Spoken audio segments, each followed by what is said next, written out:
جو کہتے تھے کہ اب پرفارمنس کی سیاست نہیں رہی، بیانیے کی سیاست ہو گئی ہے، تو بیانیے کی سیاست جس طرح پٹی ہے اس دفعہ، وہ کتنی دیر بیانیہ چل جاتا ہے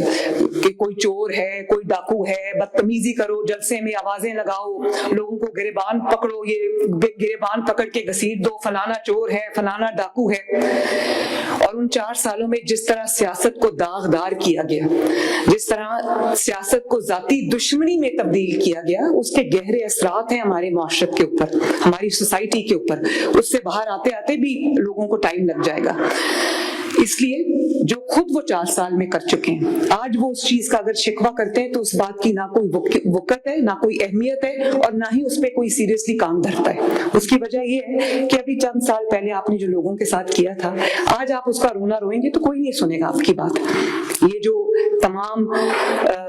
ایک جس کو کہتے ہیں کہ روایت آپ نے سیاست میں ڈالی ہے، یہ ہمیں اسی دن پتا تھا کہ it will come to haunt you and it is haunting you now۔ تو مجھے خوشی اس بات کی ہے کہ اللہ تعالیٰ کے فضل سے جو نیریٹو ہے وہ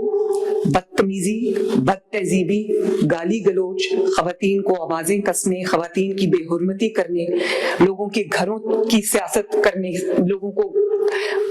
گالی دینے سے، شور شرابہ، فتنہ فساد، دنگا لڑائی، اس سے جو نیریٹو ہے وہ الحمدللہ پرفارمنس کے اوپر واپس شفٹ ہوا ہے۔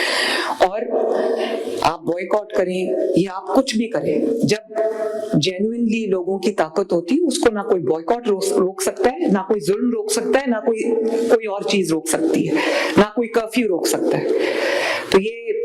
لوگوں کو اس بات کا احساس ہو گیا ہے کہ ان کی بقا، اس ملک کی ترقی، لوگوں کی بہتری جو ہے وہ اسی چیز میں ہے کہ ملک چلتا رہے، ملک ترقی کرتا رہے۔